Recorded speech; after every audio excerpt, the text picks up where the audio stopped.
I think that's good, and that's worth me continuing to experiment with potatoes. We used to always lose turkey poults, but with this, we haven't lost any. The longer it sits, the tangier it gets. No one's teeny. Yeah. This one's kind of crooked. He's so pumped. Okay, can you go put this one in the basket? Like what? Get some in the basket and found that one big one.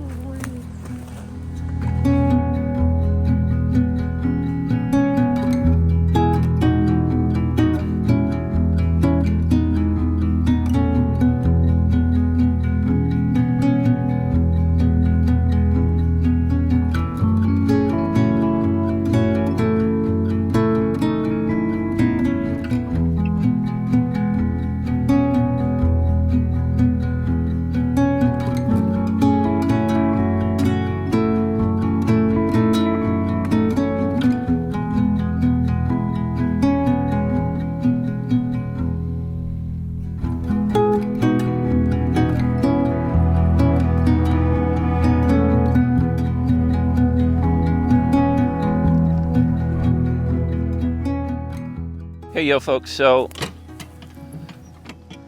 it's been about 2 months since I planted these potatoes. You might remember I put about 20 potatoes in the ground in trenches. And then as they started exploding, as the plants started exploding, I surrounded them with this net so I could hill them up and keep the stalks upright, and used straw from our barnyard, from our chicken run, as kind of our substrate to keep them held up. So they're starting to die off, which is my signal that it's time to harvest these potatoes. So I'm really curious to see what kind of yield I got. So this is kind of a unique method that I'm trying out. Not quite a tower, not quite traditional in the ground. It's kind of a hybrid approach. So let's see how they turned out. You guys that are in the Southeast, or I guess anywhere east of the Mississippi, we've been having a really intense heat wave, and it's been getting well into the 90s every day. And the feels like temperature is above 100, especially during the day. It's humid, it's muggy, and it's really hot. So that's kind of par for the course for the South anyways, but it's just been especially bad this week. It's been a heat wave that we've been experiencing.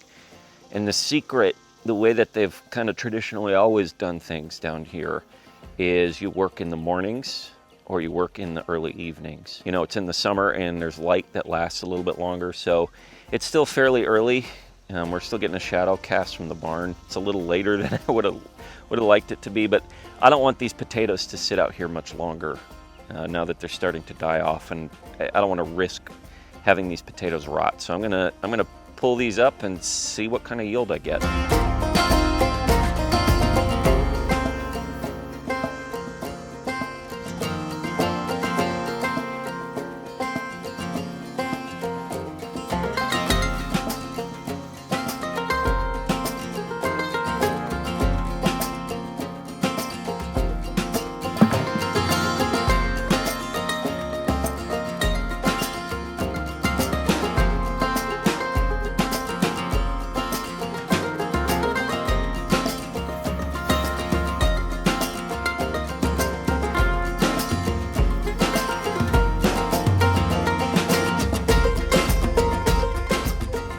I wonder if I waited too long, because while there's plenty of really nice ones in here, guys, there's a few that are mushy. Let me show you. You see all that mush down there? I'm not sure if you can make that out. That one's good. That mush right there, that's a potato that just got bad. And roly-polies seem to be the bug that loves these the most. If you're familiar with roly-polies, if you're not familiar with roly-polies, there's some right there. They are feasting on this. This is only the first row, so I'm gonna keep digging. And I've already matched my initial planting, so I feel like I'm gonna do good. I'm gonna at least double my yield, if not triple it. But it's something to keep in mind next time I do potatoes, that I've got to harvest at the right time, otherwise I'll get some that get mushy and rotten. Let me keep digging.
Okay, so after all is said and done, I got this 5-gallon bucket about 3/4 of the way full with pretty good looking potatoes. Some are brown potatoes, some are red potatoes.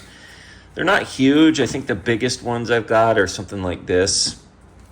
But it seems to be a pretty good yield. I don't think I mentioned it 2 months ago when I put those wrinkly old pantry potatoes in the ground, but I did weigh them. They weighed just under 5 pounds. So I'm going to round up and say that I put 5 pounds of old potatoes in the ground. I'm curious to see how much these weigh. I'm going to guess I maybe 3 times it. So 15 pounds. I could be way off. My weight calibration meter in my head isn't that good. So I'm going to say 15 pounds of that. I tripled my potatoes from putting them in the ground to the yield I get. So let's see what we get, guys. And then obviously I'm going to tear out for the bucket, which I'd say is about a pound. All right, what do we got? 21 pounds. Okay, not bad. So if I started with 5 pounds of potatoes, I 4x'd it, which could be better, but it could also be worse. The question that you really need to ask yourself when you do these experiments is like, is all the labor and time that you put into this worth it to get a 4x return on your potatoes, or would it just be easier to go spend a few bucks at your local farmer's market? And there's a lot of different factors that come into how you answer that question. But I think 4x for potatoes that I was just going to throw away, compost, I think that's good, and that's worth me continuing to experiment with potatoes. I'd like to maybe work on bigger plots next time or try different methods. But right now I got 4 times the amount of potatoes that I put in the ground that were just going to be thrown away or composted. So I'm pretty happy. I need to spread these out and cure them. And that's actually another factor, is how they taste. So I want to try these. I want to taste them. From what people have told me, fresh potatoes just out of the ground are a whole different world than potatoes that you get at the grocery store. So we'll see how these things taste here in a week or so after I've cured them, after I've spread them out and cured them. But I'm intrigued. I want to do more potato experimentation. I want to try it out more. So that plot out there, it's too hot to grow potatoes right now. I'm probably going to wait till September to grow some more. So I think what I'll do is put a cover crop of buckwheat on that plot for the next few months. And then come September, I'll probably put another crop of potatoes in the ground and see if I can get a little more than 4x next time. So let's give you an update on our turkey poults. I'm really excited about this. I think I may have discovered a hack. Let's talk about it. I haven't actually needed to use the heat lamp at all because it's been above 90. Even overnight, it's been in the 80s. So these guys have not needed the heat lamp. I keep a brooder panel in there just in case they get cold and they want to go under it, but the heat lamp has not been necessary. So last week, I had given the announcement that we had 5 turkey poults hatch out. 5 turkey chicks, 5 turkey poults. After starting with 8 eggs, 5 made it through. 1 died shortly after hatching, but 5 were healthy. And so I set the preamble. I kind of had a cautious tone because whenever we've raised turkey poults in the past, we've always lost some within the first few days.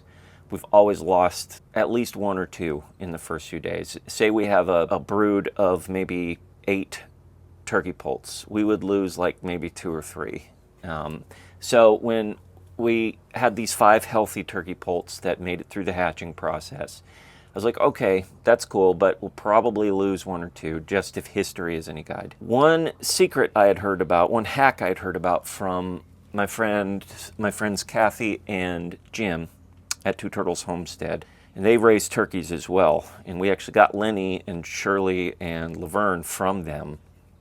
So our turkeys came from them. I was talking to Kathy one day and she said that she was noticing one of her poults lagging and she gave it sugar water and it perked right up. So I had an idea. I was like, why don't I just give these turkey poults sugar water from the get-go? Just give them, that's the water they have, is sugar water. And see what happens. And I'll tell you what, it's been over a week now since these guys have hatched out. And all 5 of them are very healthy and strong and kicking. They're hiding from me right now. But let's see if you guys can come out. 1, 2, 3, 4, 5. So why is it that turkey poults die so much? What's with the attrition rate with turkey poults? Everyone that raises turkeys talks about it. Unlike chicken chicks, turkey poults don't seem to have a much tougher time in their youth, and that's why you get that attrition rate. Why is that? I can't say for sure. All I know is that it's borne out to be true for us. We've always lost a few turkey poults. So far, though, with the sugar water method, we've been able to hold on to all of them. They all seem healthy and very active. I refill their sugar water fount probably once a day. I'll put new sugar water in, just a little bit of sugar. For this, I don't know, what is this, half a gallon? I maybe put a teaspoon of powdered sugar in there. And is it just luck? Is it coincidence? I don't know. Now, how long am I going to keep giving them sugar water? Probably till they're feathered out. I think after a certain point, after a reasonable amount of time, I can expect them to survive. And they may already be getting there. They've been around and hatched for over a week. So probably 2 or 3 more weeks that I'll continue giving them sugar water. After that, they should be strong enough to survive. And I'll just give them regular water at that point. So, is that a promise that if you give turkey poults sugar water that they will absolutely survive? No, it is not. It is pure anecdote. All I know is that this situation has broken the mold. We used to always lose turkey poults, but with this, we haven't lost any. I'll continue to update you, but these turkey poults are now past the point where I would be worried about them dropping dead. I think they're going to make it. I'll continue giving them sugar water for a few more weeks, and then after that, just straight up normal water, which while they're in the stock tank, I still like to put a little bit of apple cider vinegar and minerals in there, which when I make the switch over, I'll show you guys what I put in my water for these chicks. But for now, sugar water it is.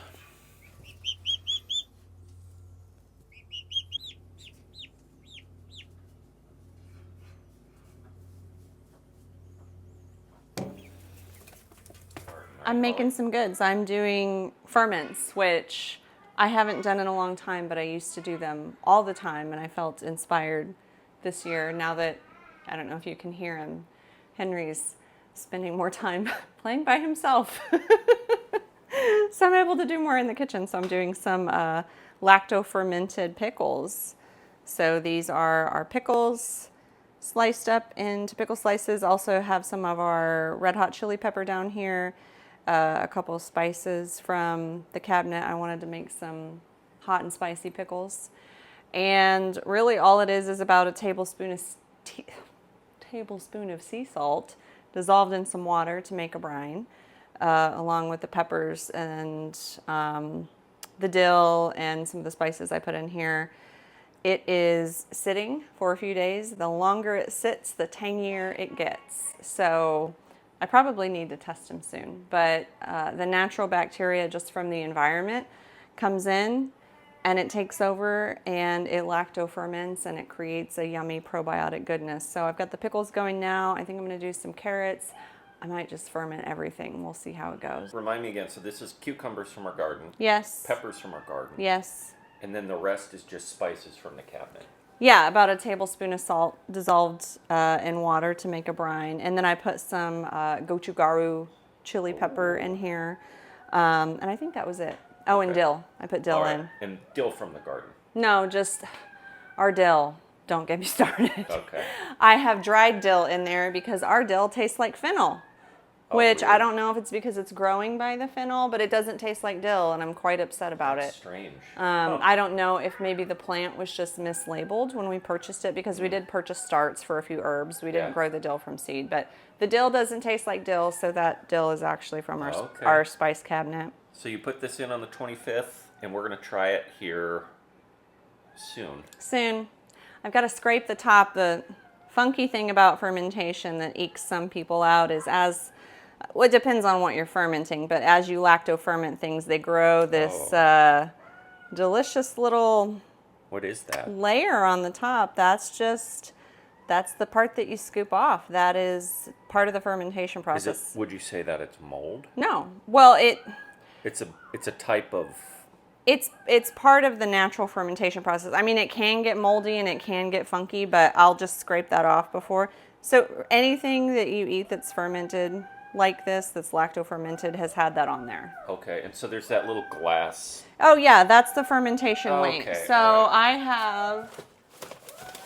Hey, Henry. Are you screaming into a pillow?